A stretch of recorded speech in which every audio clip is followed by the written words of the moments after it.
Hi everyone, I hope you've enjoyed today's session so far and welcome to the next session of this virtual summit. In this session we're going to be taking a look at Forma, previously known as Spacemaker. I appreciate this is a relatively new product to some of you, so we hope you find today's session useful. Just to point out, we've also opened up the chat box now, so feel free to put any questions you have in there and we'll make sure we come to answer those a little later on. Before we get going, I just want to give you guys a bit of an introduction to me. If you don't know me already, my name is Mitchell Gardner. I'm one of the sales managers here at Man & Machine. I'm going to be joined shortly by Mark Calloway, our application specialist. He's going to be leading today's demonstration for us.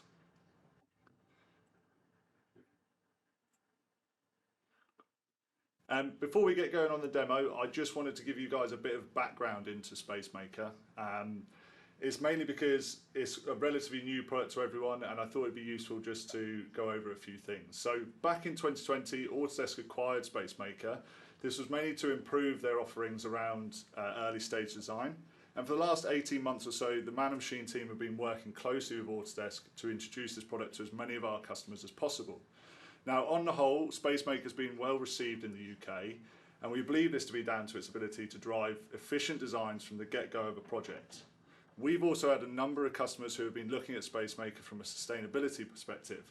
Now this is because it has a number of features which encourage sustainable outcomes from such an early stage of a project.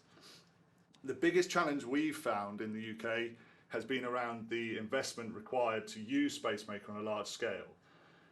Due to the product previously being a standalone product, it's come with quite a hefty price tag, and that's as some of you will already be aware. So the good news is that what we're showing you today is now, since being rebranded as Forma, has actually been introduced into the AEC collection. This is great news if you're watching this and you're an AEC user already, because Spacemaker is now readily available to you. And anyone who's looking at this from a larger scale, maybe you're in charge of wider design team, ultimately the big hurdle of investment, which has been a problem for us in the past, is now no longer an issue. If your guys are using AEC collectors already, Spacemaker is also available to you. Right, that's enough from me for now. I'm going to hand over to Mark, who's going to go through the demonstration, and then once we've done that, I'll be back here to answer a few questions shortly. Thanks very much. Hi, I'm Mark Calloway, and in this session we're going to have a quick overview of Forma. So what is Forma? Forma is a conceptual and basic analysis tool. Forma was previously known as Spacemaker, and Forma has superseded that. Forma is part of our AEC collection. So if you're using applications such as Revit, AutoCAD, Navisworks, if you're using an AEC collection for those applications, you already have access to Forma. Forma is a web-based solution, so there's no need to download and install any licenses. You can head over to the Forma website and you can start using it straight away. Forma works really well with Revit and is great at coming up with concepts which we can import into Revit and build upon. It works bi-directionally, so we can make modifications within Revit and we can push those changes back into Forma and rerun the analysis tools to see what effect those have had. So let's head to the Forma homepage and we're going to create a new project.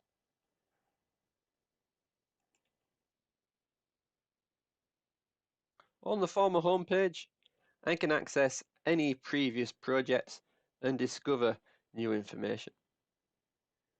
I'm just going to hit the Create Project button and we'll jump straight into a new project.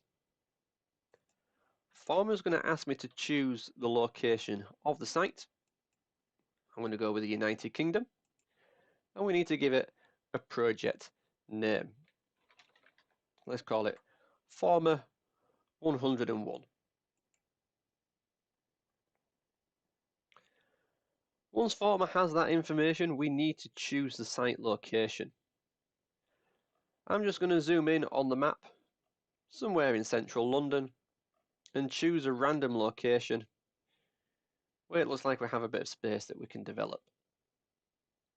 We have a few roads here, and we have a nice site here that we could come up with some conceptual designs for. I'm going to confirm the map area, and based on that, Forma is going to generate us a new project.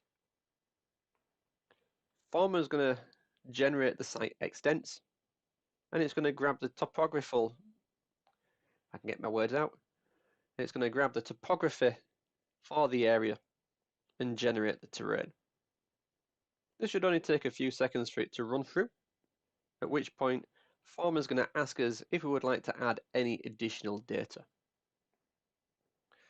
As well as the topography, or the terrain, we can add conceptual buildings based on the surrounding area, and we can also add roads, which will include analytical information such as the traffic and the speed of the traffic. If we want to add these, we just simply choose the location, hit the order button, and we can include that information. Similar with the roads, again we just choose the extents that we want to order the data for.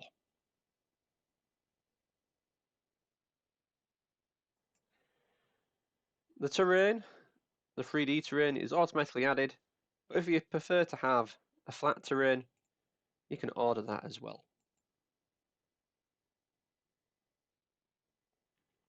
As you order this information, this will get added to the project. Just to very quickly run through the user interface, we have a project menu on the left hand side. We have our main site taking up the bulk of the screen, and we have a few tools associated with that at the bottom. We have a small bar on the right hand side for modeling, for adding roads, trees, buildings. And then we have a bar on the far right hand side with our analysis tools. So to get started, we're going to mark out the extents of the site. Using the tools available, I can choose to mark out the site limits.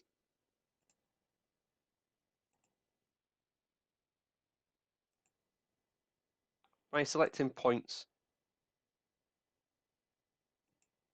within the main project view. We can then go on to start developing this site.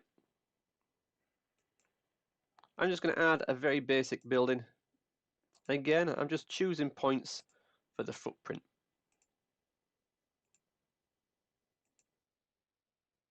Once I've got the footprint, I can choose the vertical extents of the building. I can keep on adding to this building and further develop the design.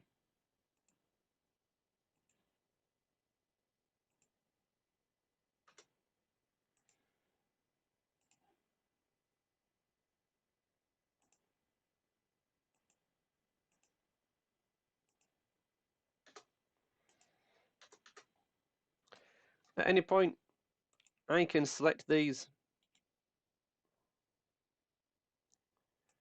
I can edit them, I can add in additional nodes, and I can adjust the design of the proposal. I can even go as far as editing individual floors.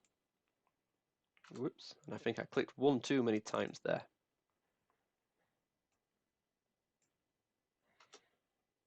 There we go.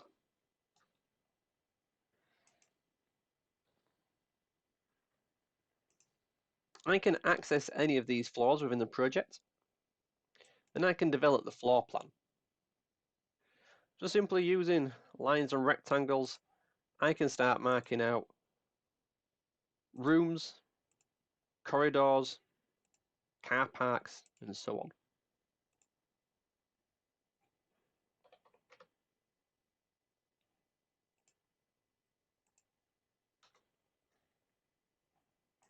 I can select these spaces,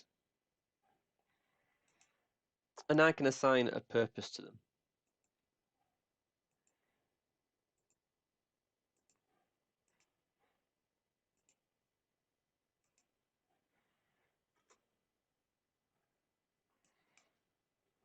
And all this will reflect in Revit later on.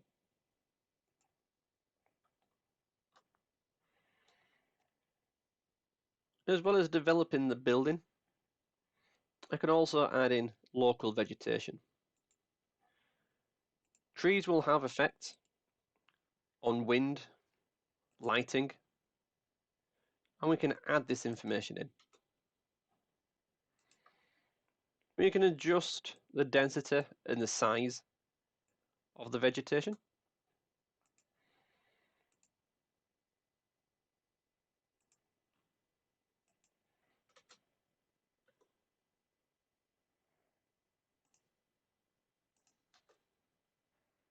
And I can even add in lines of trees.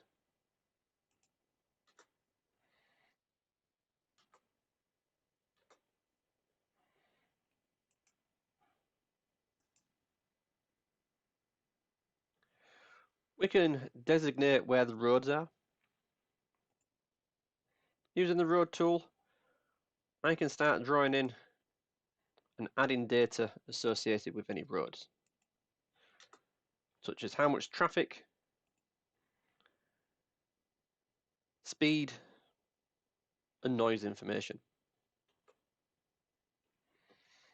As mentioned before, we can also download the data associated with nearby roads, should it be available. Going back to our main project menu on the left-hand side, in our library, we have the data we downloaded previously. This isn't automatically added, but we can add this in at any point.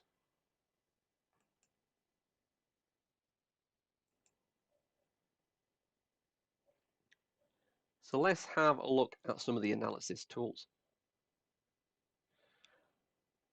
On the Analyze bar on the right-hand side, we can pull out information regarding the areas.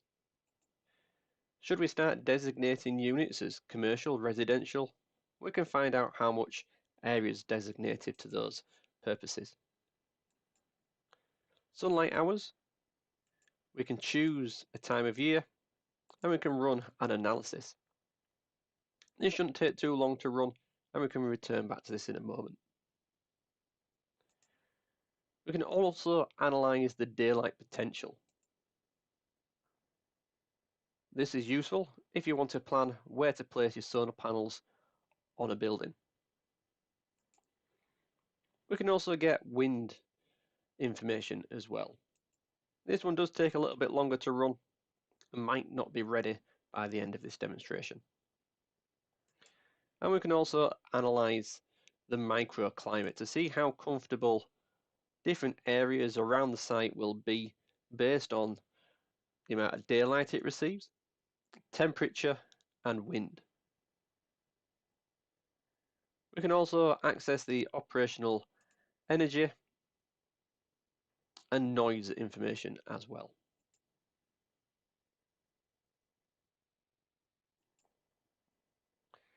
The sun hours analysis has completed, so let's take a look.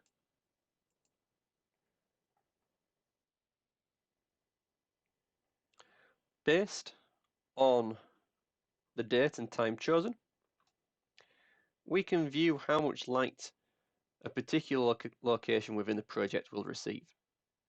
Using the Inspect tool, I can snap to a point and it will display how much light that location will receive.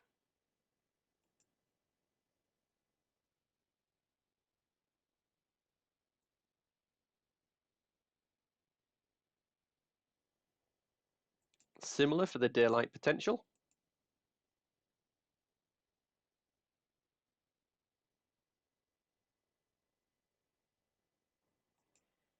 Again, we can pick points within the project and analyze how much daylight that location should receive.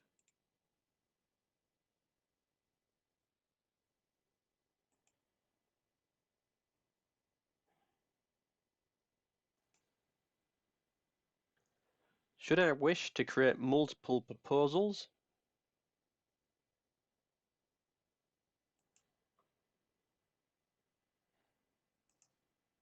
I can add any number of additional proposals.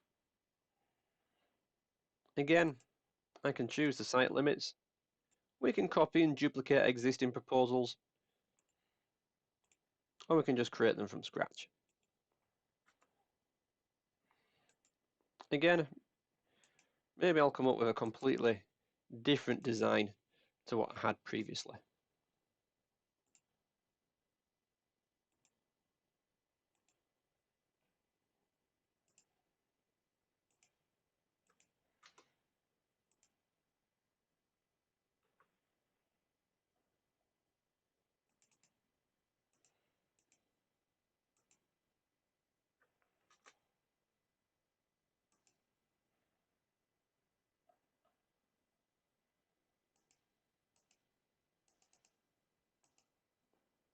If I can get it to respond, I will leave it as that for now.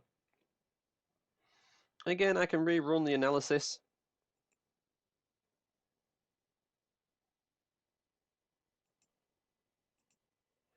And we can see the effect that this different design will have. And with having more than one proposal, we can compare them side by side.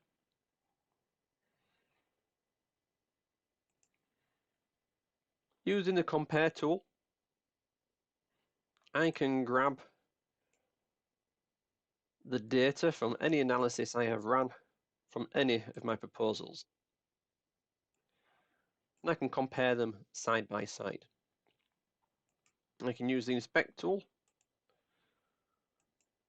and pull the information out of two proposals at the same time.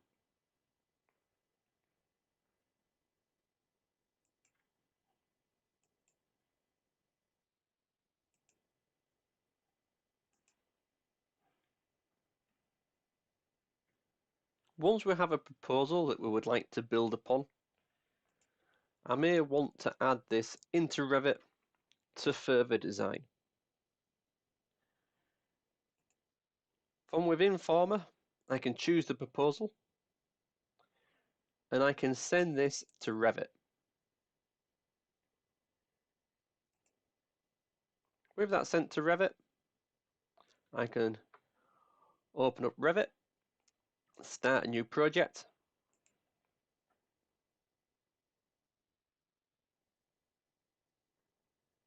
and using the Forma plugin, I can load in the proposal. I have a number of settings to control how the model will import,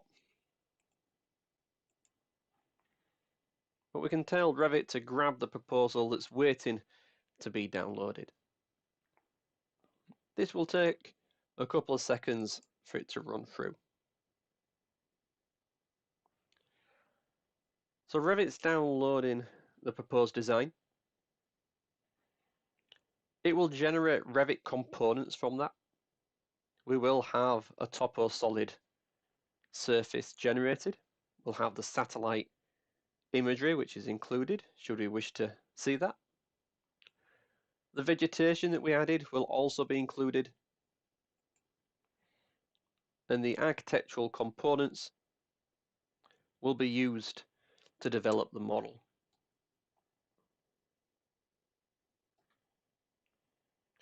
We have our topo surface, vegetation, and we have an architectural model made out of walls, floors, and roofs.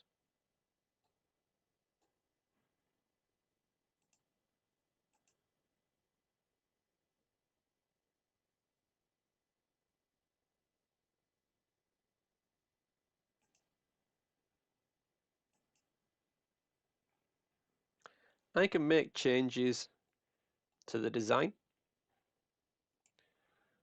For example, if I just set the work plane, I'll pick this roof here, and I wish to add an additional room using the normal Revit tools. It doesn't look like it changed the plane, but we'll go with it.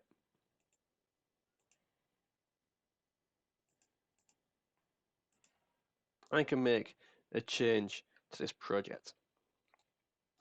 I can tweak the existing design, I can add additional components in there, and we can push all this back into Forma. I can rerun the analysis tools and see what impact these changes have had. And I can keep repeating this process of downloading the Forma model into Revit, tweaking the designs within Revit, and pushing those changes back into Forma until I get a design that meets my requirements. Once you're happy with the changes that you've made, again, using the Forma plugin, we can update the proposal on the cloud.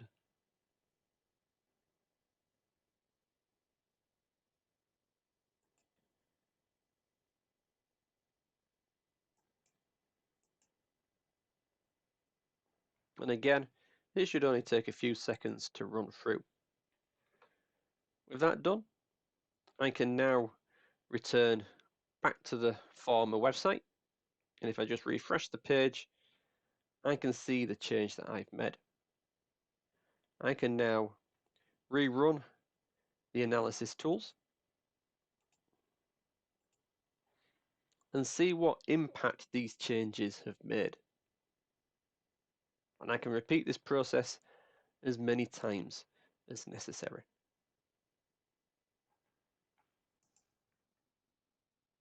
So just to close off, Forma is a conceptual and basic analysis tool. Its ability to tie in with Revit and work bi-directionally makes it a very powerful tool for starting off a project. It's going to create the Revit components for you, the walls, the roofs, the floors. We can come up with multiple ideas, we can push them back to Forma, we can tweak the designs. And then when we're happy, we can continue modeling within Revit. There's a nice, easy and very quick workflow between the two applications. Being part of the AC collection, you may already have access to this. It's very easy to set up. You just need to navigate to the Forma website, create yourself a new hub and start a new project, the bulk of which you've already seen. Thank you for watching. Thanks very much for that demonstration, Mark. I appreciate how challenging it is to fit so much of the features in such a short period of time, so you did a great job, so thank you again for that. I just wanted to address a few things. I appreciate we had a few questions come through on the chat. I've also just got a few that I've been asked quite regularly by my customers recently, and I thought I'd just answer those, and any of the others we will sort of address offline after this demonstration. Just very quickly, one of the things that's come up quite a bit with my customers has been around users of Revit licenses but not having the full AEC collection, and the question being around how can I get access to Forma. So just to be clear, Forma is now part of the AEC collection, so if you are using a full product but don't have access to the AEC collection, your best option is to look to upgrade. So if you're using AutoCAD full or a Revit full license and you're interested in accessing Forma, then have a chat with your account manager. We can talk you through the process of upgrading your license mid-term to an AEC collection, which ultimately will give you access to Forma in turn. It's worth pointing out that if you aren't a current customer of Man & Machine but you would like to have that conversation, please feel free to reach out to me. My email address is mitchell.gardner@manandmachine.co.uk. I'd be more than happy to have a further discussion with you on that. Another point that's come up quite a few times with my customers recently has been around what Man & Machine are going to be offering to help customers take Forma to the next level. Now, I think it's firstly, I should just point out that Forma is still very much in development. As we are taking a product from Spacemaker, we're taking features from Spacemaker and putting them into Forma, that's still a process that's ongoing with Autodesk. So we are a little bit wary before we start to develop any workshops, just purely because of the fact that we are knowing that there's going to be more features coming over the coming months. So, but the plan is that Man & Machine eventually are going to be looking to offer maybe a one-day workshop, just an introduction to Forma for everyone who's interested. But the truth be told is this is a product that if you are a confident designer already, the likelihood is a day on this product, you pick up a lot of it very quickly. So I encourage you just to go and have a play with it. I think you'll learn a lot from that. And obviously, by all means, get in touch with us. Anything you get stuck on, myself, Mark, will be happy to help you further with that. And I think the other thing I wanted to just address and go back to when I first started this presentation was the fact that we have spent 18 months or so talking about Spacemaker in a lot of detail with customers. And I think I just encourage everyone, now that it's become a free of charge product within the AEC collection, to really consider using it at that early stage of their design. We spend a lot of time at Man and Machine talking about AutoCAD and Revit, but this is obviously a new tool that's come to the market, which I'm very excited about. I know the team are very excited about, and I think ultimately it could give you a much better sort of starting point with your projects moving forward. So I do encourage you to go and try it. I'm going to hand back over to Nathan now. He's going to just give you the next steps of the plan for today. But thank you very much for coming on. I've really enjoyed being here, and I hope you've enjoyed the demonstration. Thanks very much.